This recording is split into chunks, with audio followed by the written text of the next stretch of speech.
எல்லாரும் நாங்க நட்சத்திரம் இன்னைக்கு நம்ம பேச போற டாபிக் என்னன்னு பாத்தீங்கன்னா எலான் மஸ்க். நம்ம எல்லாருக்குமே எலான் மஸ்க பத்தி தெரியும். அவர் வந்து ஸ்பேஸ் எக்ஸோடைய CEO and Tesla, solar city, hyper கோப்ன்ற நிறைய பெரிய பெரிய கம்பெனிஸை வந்து அவர் ரன் பண்ணிட்டு இருக்காரு. அவருடைய பெரிய ட்ரீமே மார்ஸ்ல எல்லா மக்களையும் கூப்பிட்டு போய் ஹியூமன் பீங்ஸை மார்ஸ்ல வாழ வைக்கணும்ன்றது தான் அவருடைய மிகப்பெரிய ட்ரீம்னே சொல்லலாம். வேர்ல்டுலயே யாருமே நினைக்காத ஒரு விஷயத்த வந்து எலான் மஸ்க் நினைச்சிருக்காரு. அதனாலதான் எலான் மஸ்க பாத்தீங்கன்னா அயன் மேன் கூட கம்பேர் பண்ணி பேசுறாங்க. அண்ட் ஆல்சோ எலான் மஸ்க் தான் ரியல் வேர்ல்ட்ல இருக்க அயன் மேனும் சொல்லப்படுறாரு. ஸோ அவரு அவ்வளோ பெரிய பொசிஷனுக்கு எப்படி போனாரு? ஒரு சின்ன பொசிஷனுக்கு நம்ம போகணும், ஒரு சின்ன அச்சீவ்மெண்ட் பண்ணணும்னு நினைச்சாவே நம்ம நிறைய பேரை ஃபேஸ் பண்ண வேண்டியதா இருக்கும். நிறைய ப்ராப்ளம்ஸ் நம்ம கூப்பிடாமையே ஆட்டோமேட்டிக்கா நம்ம கிட்ட வரும். ஒரு சின்ன பொசிஷன் அச்சீவ் பண்ணவே நம்ம அவ்வளோ கஷ்டப்படும் போது அவர் அவ்வளோ பெரிய பொசிஷன் அவர் எப்படி அச்சீவ் பண்ணாரு? வேர்ல்டு லார்ஜஸ்ட் பில்லியனரா அவர் இப்போ எப்படி இருக்காரு? அப்போ அந்த பொசிஷனுக்கு அவர் போனோம்னா அவர் எவ்வளோ கஷ்டப்பட்டிருப்பாரு, என்னென்ன ஃபெயிலியர்ஸ் எல்லாம் அவர் வந்து சந்திச்சாரு அவரோட லைஃப்லன்ற எல்லா கொஸ்டின்ஸ்க்கும் இந்த ஒரு வீடியோல ஆன்சர் கிடைக்க போகுது. Let's go into the video. So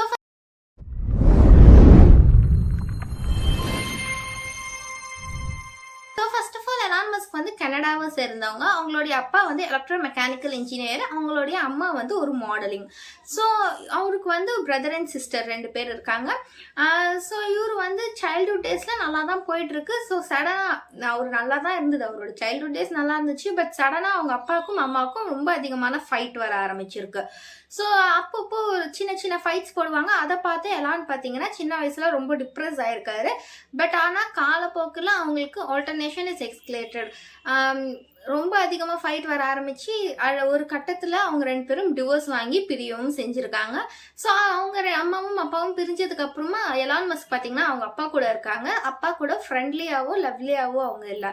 Elon மஸ்கை பார்த்தாவே அவங்க அப்பாவுக்கும் பிடிக்காதான், அவங்க அப்பாவை பார்த்தாவே எலான் மஸ்க்கும் பிடிக்காம 2 பேருக்கும் செட்டே ஆகாது. எப்பயுமே சண்டை தான் போட்டுட்டு இருப்பாங்களாம். So at the same time அவங்க அப்பா வந்து ட்ரிங்க்ஸ் பண்ணுறதால எலான் மஸ்கை சரியாக பார்த்துக்கவும் மாட்டார். ரொம்ப கேரிங்காகவும் இருக்க மாட்டாங்க, லவ்லிவாகவும் இருக்க மாட்டாங்கன்னு சொல்கிறாங்க. ஸோ அந்த டைமில் எலான் மஸ்க் பார்த்தீங்கன்னா ரொம்ப டிப்ரெஸ்ஸாக இருந்திருக்காங்க. அந்த டைமில் அவரை ஹெல்ப் பண்ணது வந்து அவரோட படிக்கிற புக்ஸ் தான். அவருக்கு புக்ஸ் படிக்கிறதுனா ரொம்ப பிடிக்குமா. அதுவும் இசாக் அமிசர் அவருடைய புக்ஸை வந்து அவர் ரொம்ப விரும்பி படிப்பாருன்னு சொல்கிறாங்க. தி ரோட் டு இன்ஃபினிட்டி அந்த புக்கு வந்து அவருடைய ஃபேவரட் ஒன்ஸ்னும் சொல்கிறாங்க. ஸோ அந்த ஒரு புக்ஸ்லாம் படித்ததால தான் அவருக்கு வந்து நிறைய விதமான தாட்ஸ் அண்ட் இந்த அளவுக்கு நான் வந்திருக்கேன்னா நான் படித்த புக்ஸ் தான் ரீசனும் அவர் வந்து சொல்கிறாரு. At the same time Elon Musk பார்த்தீங்கன்னா ஸ்கூல் டேஸில் ரொம்ப இன்னசென்ட்டாக இருப்பாராம். கிளாஸ்லேயே ரொம்ப குவாய்ட்டான பையனாக இருப்பாராம். யார் கூடயும் சேர மாட்டார், மர்ஜ் ஆக மாட்டார், ஃப்ரெண்ட்ஸ் சர்க்கிளே இல்லைன்னு சொல்கிறாங்க. ஸோ அந்த மாதிரி இருக்க பசங்களை எப்பயுமே நம்ம பசங்க என்ன பண்ணுவாங்க, ஏதாச்சும் அடித்து கிண்டல் பண்ணி அவரு தான் வந்து கிளாஸ்லேயே ஃபன்னாக அவர் இன்னசென்ட்டாக இருக்கிறத வச்சு எல்லாரும் கலாய்ச்சி சந்தோஷப்பட்டுப்பாங்களாம். ஸோ வீட்லேயும் பிரச்சனை, அப்பாவுக்கு பிடிக்காது, அம்மா இல்லை, ஒரு பாசமே இல்லை. ஸோ ஸ்கூல்லேயும் பார்த்தீங்கன்னா இந்த பசங்கள்லாம் கிண்டல் பண்ணி ரொம்ப டார்ச்சர் பண்ணியிருக்காங்க. எலான் மஸ்க்கு ஸ்கூல்லையும் சந்தோஷம் இல்லை, வீட்லேயும் சந்தோஷம் இல்லைன்னே சொல்கிறாங்க. ஸோ அதுக்கப்புறமா வந்து ஸ்கூல்லலாம் எப்படியோ ஒரு வழியாக முடிச்சுட்டு அவங்களுடைய அப்பாவோட ஒப்பீனியன் வந்து காலேஜும் அங்கேயே படிக்கணுன்றது தான். பட் அவர் கனடாக்கு போகணும்னு ரொம்ப அடம் பிடிச்சி அவங்க அப்பாவோட பேச்சை கேட்காம கனடாக்கு போய் அவருடைய காலேஜையும் அவர் வந்து ஃபினிஷ் பண்ணுறாரு. ஸோ இவங்ககிட்ட இருக்க வந்து பிடிக்காம தான் கனடாக்கே அவர் வந்து போகிறாரு. ஸோ கனடாவில் அவருடைய காலேஜை வந்து அவர் ஃபினிஷ் பண்ணுறாரு. அதுக்கப்புறம் பிஹெச்டி சர்டிஃபிகேட் வேணும், பிஹெச்டி படிக்க போகிறேன்னு சொல்லிட்டு அவர் வந்து யூஎஸ்ஏல இருக்க பென்சில்வேனியாவில் ஸ்டான்ஃபோர்ட் யூனிவர்சிட்டியில் வந்து சேர்றாரு. பட் ஆனால் 2 நாளில் டிஸ்கண்டினியூ ஆகி திருப்பியும் வர்றாரு. 2 நாளில் ரிட்டர்ன் வராரு. அவருக்கு அங்கே படிக்கவே பிடிக்கலன்னு சொல்கிறாரு. ஸோ ஆல்சோ அதை ஸ்டான்ஃபோர்ட் யூனிவர்சிட்டியிலேருந்து திருப்பியும் பேக் வந்ததுக்கு அப்புறம் என்ன பண்ணலாம், பட் ஆனால் அவருக்கு வந்து நாலேஜாக ரொம்ப அதிகமாக அவர் வந்து 10 வயசு இருக்கும் போதே அவர் வந்து கேமிங்லாம் வந்து கிரியேட் பண்ணியிருக்காரு. கம்ப்யூட்டரில் 10 வயசு இருக்கும் போதே கம்ப்யூட்டர் ஆப்ரேட் பண்ண லேர்ன் பண்ணிட்டு 12 இயர்ஸ் இருக்கும் போதே அவர் வந்து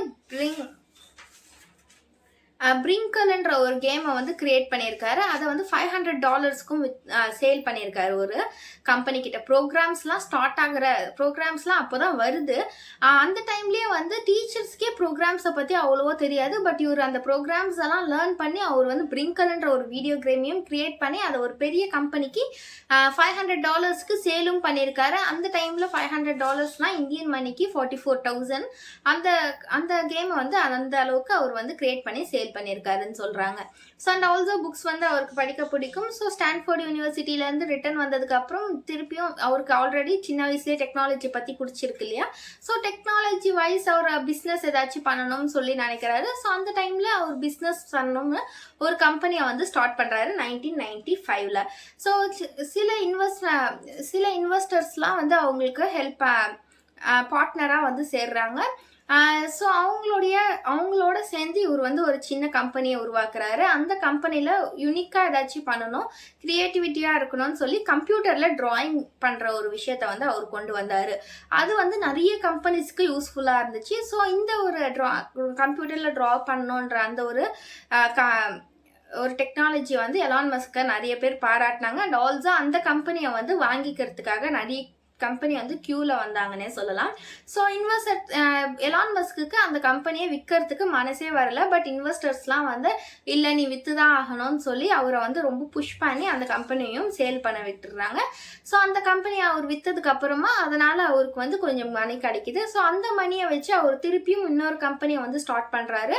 அந்த கம்பெனி தான் பார்த்தீங்கன்னா பேபால். டிஜிட்டல் டிரான்சாக்ஷனை கிரியேட் பண்ணதே எலான் மஸ்க் தான் சொல்லலாம். ஸோ பேபால்ன்ற ஒரு கம்பெனியை வந்து அவர் ஸ்டார்ட் பண்ணுறாரு. அந்த கம்பெனியை வந்து நிறைய டைப்ஸ் ஆஃப் கம்பெனி கூட மர்ஜ் பண்றாரு, போய் ஜாயின் ஆகுறாரு.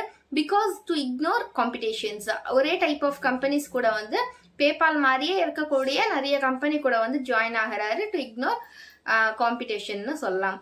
ஸோ அது மாதிரி ஜாயின் ஆனதுக்கு அப்புறமா பேபால வந்து ஈவே வாங்கிக்கிறதுக்கு ரொம்ப மும்பரமாக வராங்க. பிகாஸ் ஆஃப் காம்படிஷன்னே சொல்லலாம்.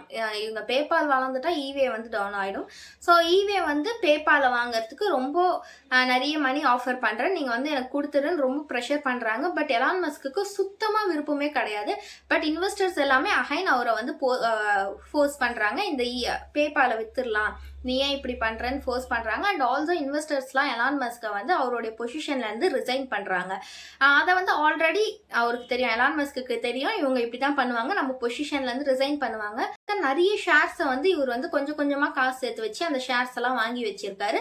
ஸோ இதை வந்து ஈவே கிட்ட இருந்து அவங்க ஈவே கிட்ட விற்கும் போது நிறைய ஷேர்ஸ் எலான் மஸ்க் கிட்ட, பேபாலோடைய நிறைய ஷேர்ஸ் எலான் மஸ்க் கிட்ட இருக்கிறதால ஈவே வந்து எலான் மஸ்க்கு நிறைய காசு கொடுக்குற மாதிரி இருந்துச்சு. மற்ற இன்வெஸ்டர்ஸோட கம்பேர் பண்ணா ஷேர்ஸ் இவர்கிட்ட அதிகமா இருக்கிறதால நிறைய காசு வந்து ஈவே வந்து இவருக்கு கொடுத்துச்சு. விச் மீன்ஸ் $180 million வந்து எலான் மஸ்க்கு பேபால சேல் பண்ணதால கிடைச்சிருக்குன்னு சொல்லலாம். இவ்வளோ விஷயம் அவர் வந்து பண்ணதுக்கு ரீசன் என்னன்னா, அவரு ஸ்பேஸ்ல பீப்புள்ஸை வாழ வைக்கணும்ன்ற மிகப்பெரிய ட்ரீமை வந்து கம்ப்ளீட் பண்றதுக்காக தான். இந்த உலகத்துல எந்த சயின்டிஸ்டுமே இந்த ஒரு விஷயத்த எக்ஸிக்யூட் பண்ணணும்னு நினைச்சதே இல்லை. பட் எலான் மஸ்க் தான் அதோடைய ஸ்டார்டிங் பிகன் பாயிண்டா இருக்காரு.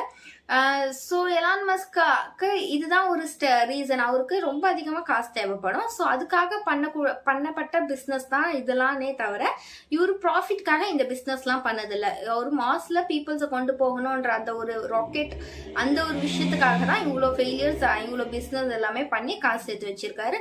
ஸோ இப்போதான் அதுக்கான டைம் வந்திருக்குன்னு எலான் மஸ்க் நினைக்கிறாரு. ஸோ இவர் வந்து உடனே ரஷ்யாவுக்கு கிளம்பி போய் நிறைய சயின்டிஸ்ட் கூட டிஸ்கஸ் பண்றாங்க.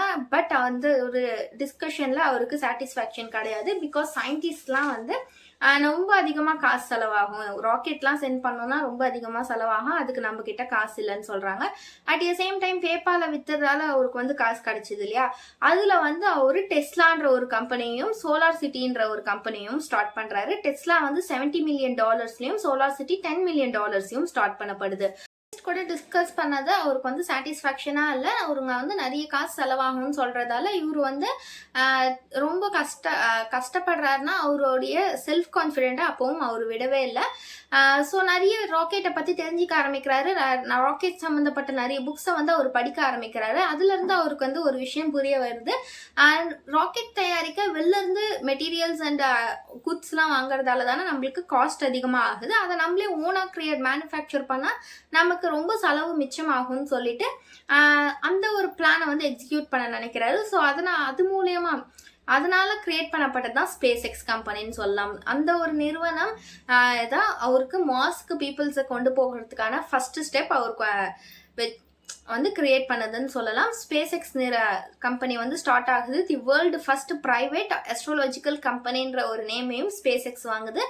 ஸோ பிரைவேட் அந்த ஸ்பேஸ் எக்ஸ் வந்து அவர் கிரியேட் பண்ணுறாரு. அதுக்கப்புறமா அந்த கம்பெனி ஓப்பன் பண்ணதுக்கு அப்புறமா அவருக்கு நிறைய டேலண்டடான சயின்டிஸ்ட்லாம் தேவைப்பட்டாங்க. ஸோ அவர் வந்து நாசா கிட்ட போய் நாசா கூட கிட்ட இருந்து நிறைய சயின்டிஸ்ட்டை வந்து இவருடைய ஸ்பேஸ் எக்ஸுக்கு வர வச்சாரு. ஸோ இந்த டீம் வந்து ஒரு ராக்கெட்டை வந்து கிரியேட் பண்ணுறாங்க. ஸோ அந்த ராக்கெட் நேம் தான் பார்த்தீங்கன்னா ஃபால்கன் 1. பட் அந்த ஒரு ராக்கெட்டை வந்து அந்த டீம் ரொம்ப கஷ்டப்பட்டு டே அண்ட் நைட் ஒர்க் பண்ணி கிரியேட் பண்ணுறாங்க. பட் அன்ஃபார்ச்சுனேட்லி அதை லான்ச் பண்ண ஃபியூ மினிட்ஸ்லேயே அது வந்து வெடிச்சு செதறுது எலான் மஸ்க்கு கண்ணுக்கு நேராகவே. ஸோ அதை பார்த்தோம். அந்த ஃபெயிலியரில் வந்து நிறைய பேர் வந்து அவரை அசிங்கப்படுத்த ஆரம்பித்தாங்க. பட் ஆல்சோ அவர் வந்து அவருடைய செல்ஃப் கான்ஃபிடென்ட்டை விடவே இல்லை. ஸோ இவர் அகைன் வந்து இன்னொரு ராக்கெட்டை வந்து தயார் பண்ண சொல்கிறாங்க.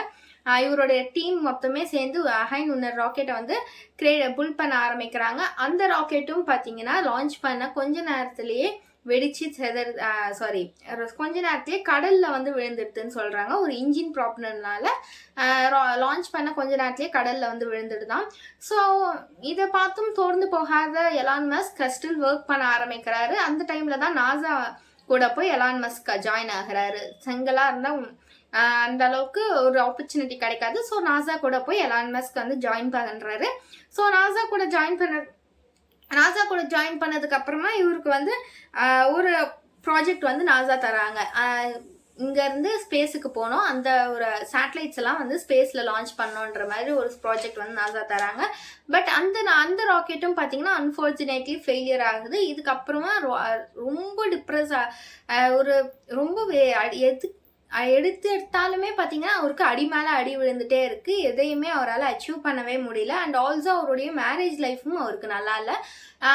அவர் அன்றாட வாழ்க்கை டெய்லி லைஃப்பை லீட் பண்ணவே அவர்கிட்ட மணி இல்லைன்னு சொல்லலாம். ஏன்னா எல்லா ப்ராஜெக்ட்டுமே ஃபெயிலியர், அடுத்தடுத்து ஃபெயிலியர் மட்டும்தான் வந்துட்டு இருந்தது. அவர் பேபால விற்று அவருக்கு வந்த காசு எல்லாத்தையுமே அவர் வந்து பிஸ்னஸுக்கு செலவு பண்ணிட்டாங்க. ஸோ இவரோடைய மனைவி வந்து இதுக்கு மேலே எலான் மஸ்கை நம்புறது வேலைக்காகாதுன்னு சொல்லி டிவோர்ஸ் வாங்கிட்டு போயிட்டாங்க.